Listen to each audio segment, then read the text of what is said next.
Assalamu alaikum.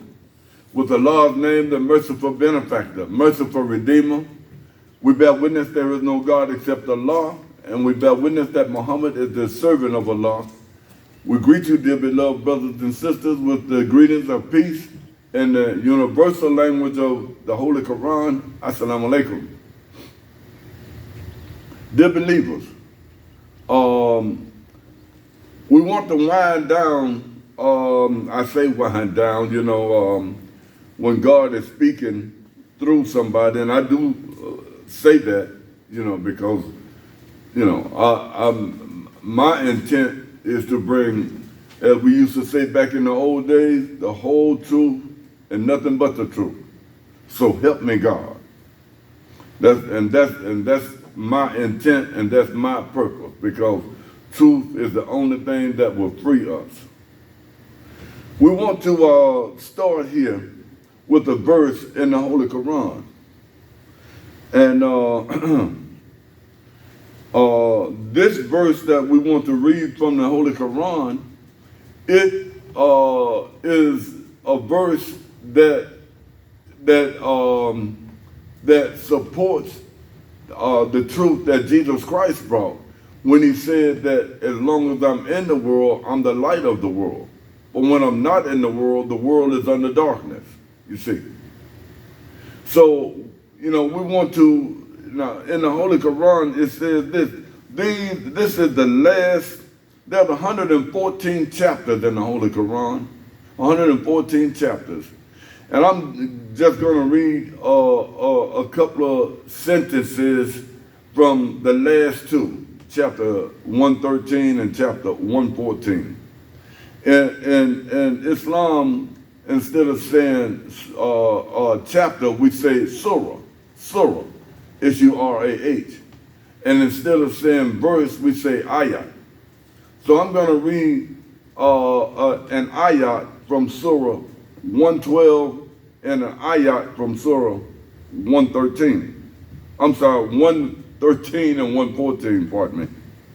It says this. This is the name of this Surah 113 is called Al-Falaq.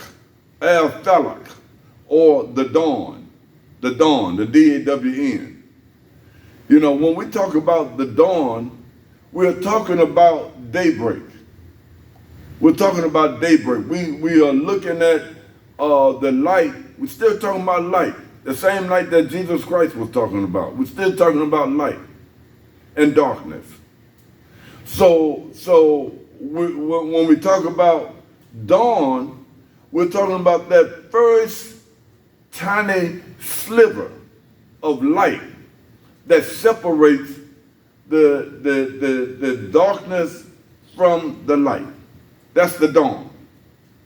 It is not the whole light. The sun is not completely up, so it's a sign that the sun is coming up. So it says here, I seek refuge with the Lord of the dawn. With the Lord of the dawn. So in today's world, we have had so many inventions and so much technology that have been brought to human society. Now we see technology coming with their own light. We see technology coming with their own light. And don't get me wrong now, I am not condemning technology, but I'm talking about technology coming with its own light. And so this particular ayat or verse says, I seek refuge with the Lord of the dawn. So what is the dawn?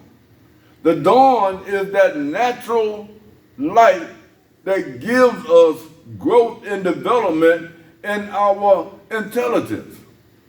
When we talk about light, we're talking about intelligence.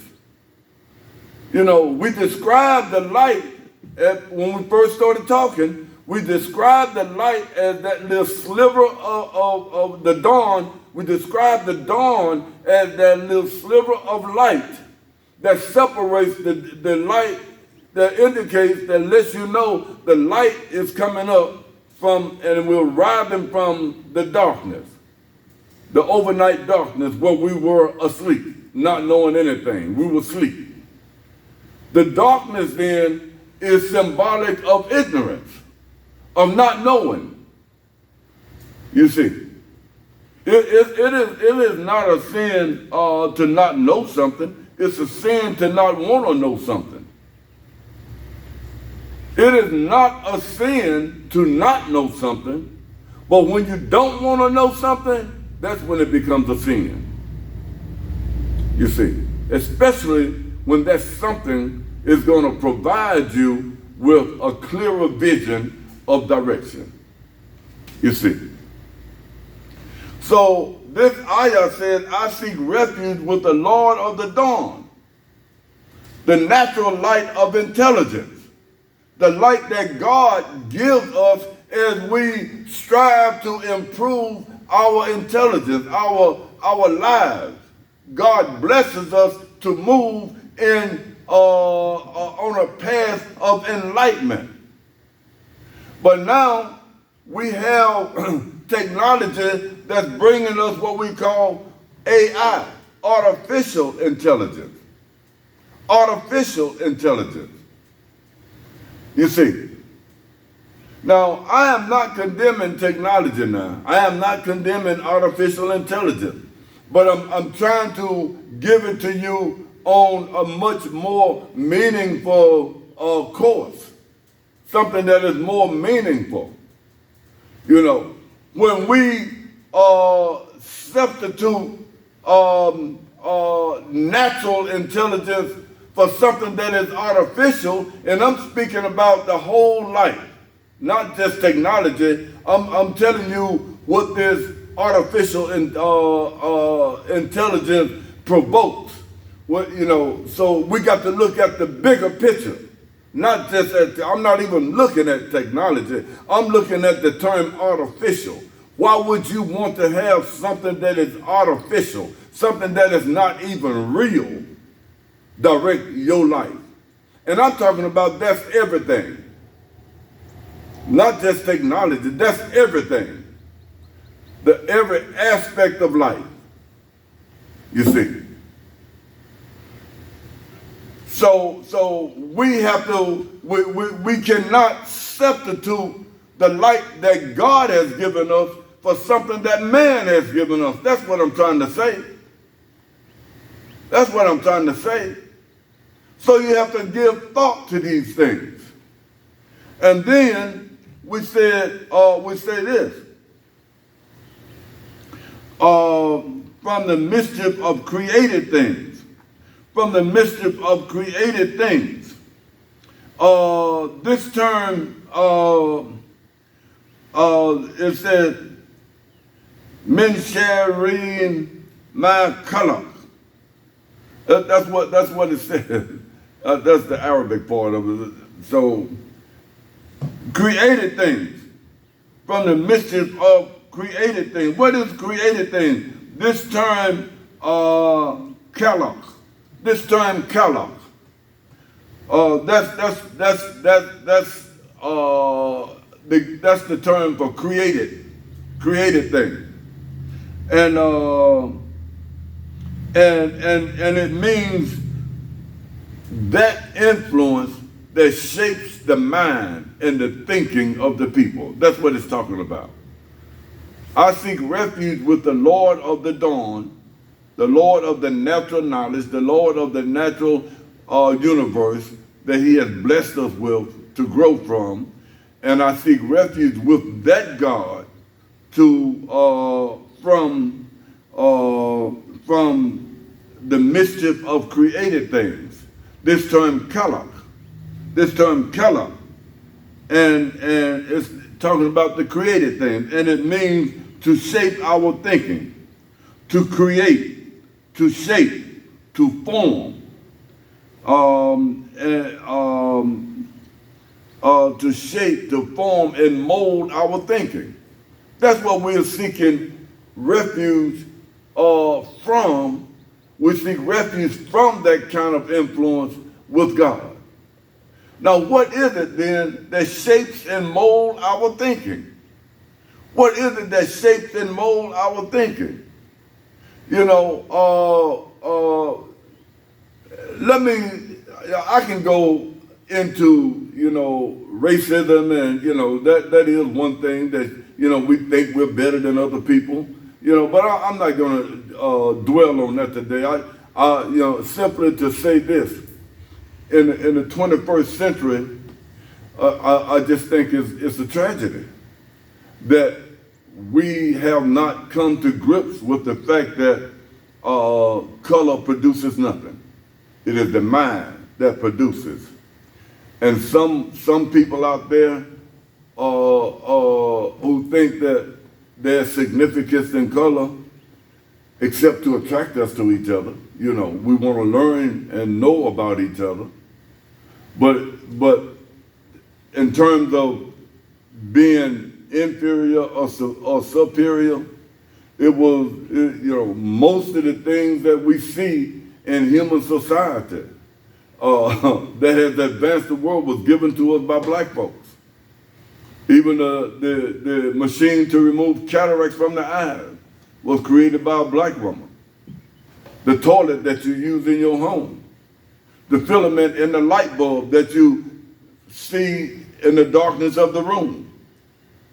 Well, why are black folks so lazy? No. Every time we build something, you come in and tear it up. Right up out of slavery. We didn't apply for grants from the government. We didn't use affirmative action from the government. We went and built towns and cities. We went and built our own communities. We went and had storefronts and everything. You come in and blow them up. You know what I'm saying? So, or else, you build a freeway right down through the community and destroy it. You know what a freeway does. You know what I'm saying? So, George Washington Carver, if it hadn't been for him, the pharmaceutical establishment wouldn't be a shadow of what it is today. Many of you grandmothers and grandpapas, many of you benefit from blood plasma, blood transfusion. So don't come in with that stuff about being superior. It was just tragic when this guy from Florida, what's his name? I forget his name, the governor of Florida, talking about, how slaves benefit. Well, what do you mean slaves benefit? Hell, you didn't know nothing. We the one who brought the knowledge to you. We the one who gave you the knowledge. You benefited. It was a black man that created the linkage on the train for exchanging the boxcars and so forth. Laid out the discovered Chicago. I can go on and on with this, but that's what I meant when I said it's not a sin to be ignorant, but it's a sin to remain ignorant when the knowledge is there for you, especially when that knowledge is keeping you from growing. But let's move right along. This is not even about that, but sometimes we get, just stuck on that because it is just so prevalent in the world today, and it shouldn't be. So, this word color, it means to shape and mold the thinking of the people. That's what it means, and we seek refuge from that influence. And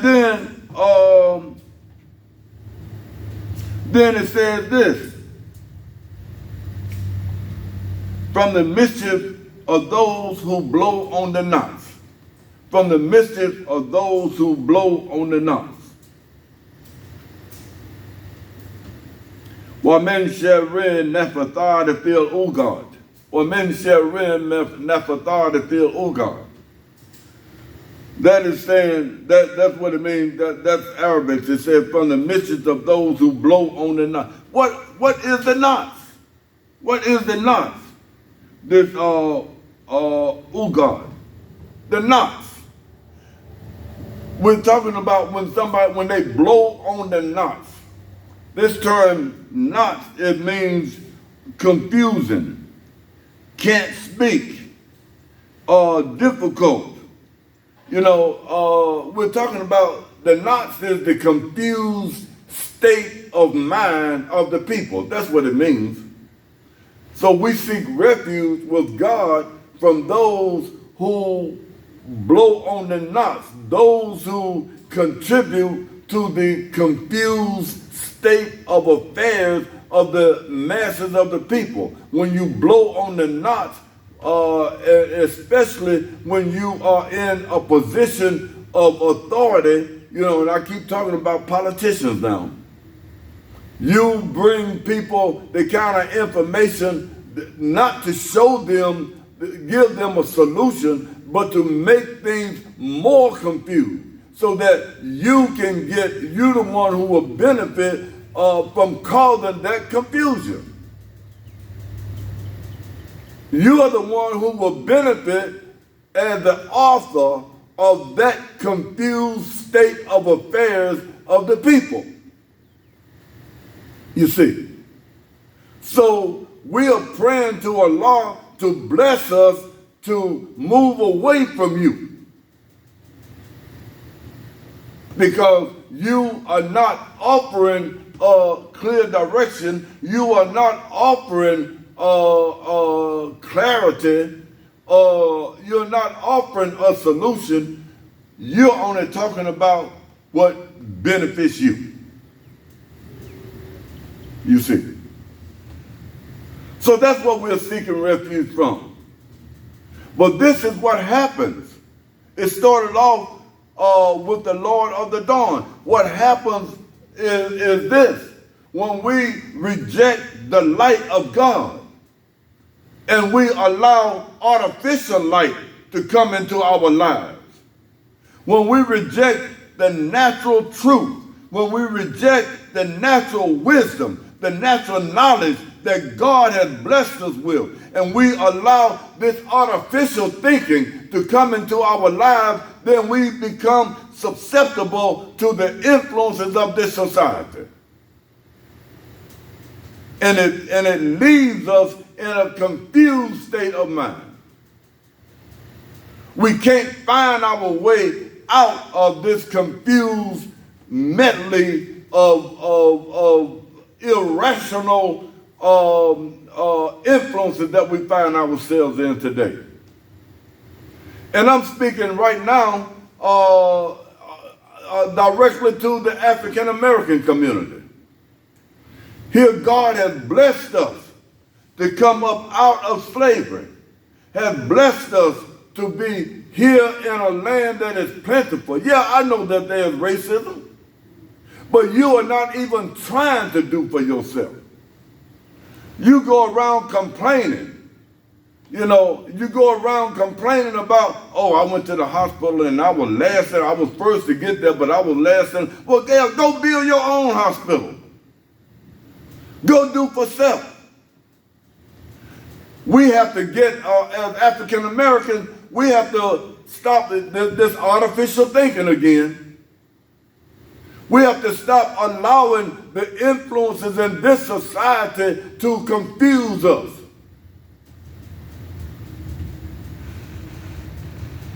You walking around thinking that the world owes you something just because you're here. So said the Staple Singers. You got to respect yourself. If you don't respect yourself, who you expect to respect you? You have allowed this world to create an artificial something out of you. You running around here following Nicki Minaj and Beyonce. You running around here following Cardi B and all of that. that trash that they bring? How do you expect to improve your life? Prophet Muhammad said this: there was a man who was begging to the heavens, "Oh Allah, please bless me with this and that. Please bless me, God." And God said to him, everything you eat is wrong. Everything you drink is wrong. Everything you wear is wrong. How in the world do you expect to get a blessing when everything about you is wrong? Down in Surah 114, the last chapter in the Holy Quran, where it says this. It says, still seeking refuge with the name of Allah, most gracious, most merciful. Say, I seek refuge with the Lord and cherisher of mankind. I seek refuge, that's the first ayah, the first verse in Surah 114. I seek refuge with the Lord and cherisher of mankind. But now what are you seeking refuge from? The God and the judge of mankind. You're seeking refuge from the mischief of the whisperer of evil, who whispers after the whisper, who whispers into the hearts of mankind. What is the whisperer? The whisperer is that influence, not somebody who come up to you and whisper in your ear like that, but no, those who are in charge of the media. Right now, the biggest whisperer is the one who runs the media, runs the entertainment world. The entertainment world, you see. And how does it whisper into your ear? It carries within the lyrics of the song. It carries within the lyrics of the song harmful messages. Harmful messages. It encourages our young men and our young women to become sexualized. You know, it gives you language that is unintelligent. That's my baby's daddy. What kind of language is that? That's my mama. That's my baby's mama. It creates disrespect from our men to our women. It creates hatred between our men and our women. It creates dependency between young African American boys and girls. That's the message in this lifestyle that the African American community have taken on. And it comes from the influences of this hip hop culture, the gangster rap culture. That's where it comes from. I serve as a chaplain in the prison system here. And when I go into the prison and I teach the young men in there, every one of them, 98% of them, first is African American, secondly, they're from the hip hop culture. They are ages 18 up until around 30 or 40 years old. From 18 to around 30 or 40 years old. That's the hip hop culture. I'm an OG, so they don't come from my time. They come from this time we living in now, you see. And listening to an interview by Ice Cube, I think I said this before, and he was saying how the record promoters, the record producers, they write songs that contribute to this negative way of thinking.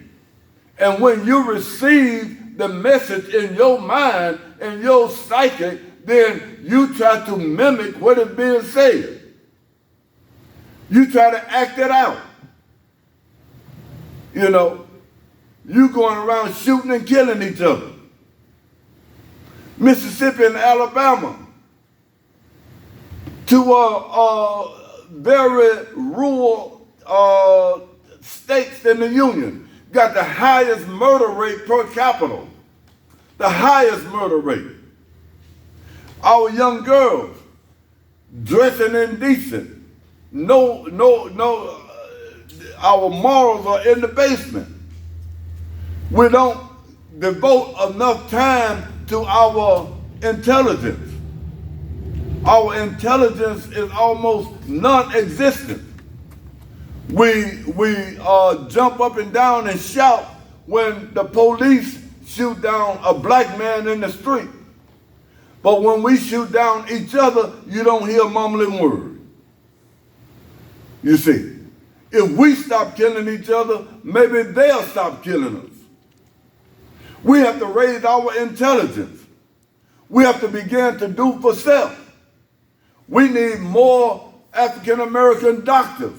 We need more African-American lawyers. We need more African-American professional people. We need more black folks into the public school system. We need to have our young African-American students looking at somebody who look like us. How you gonna trust the future of your children to somebody else? We need the voice of Martin Luther King and Malcolm, Frederick Douglass to be heard among our young men and women. Not the voice of Beyonce, not the voice of Cardi B, but we need the voice of people who gonna promote human dignity. That's what we need. And if you don't start doing that, you will never get up out of this rut that you see yourself in today. We got to do better. We're going to talk more on this later. We pray, Allah, forgive us for our sins, bless us with the light of understanding. Assalamu alaikum wa rahmatullahi wa barakatuhu.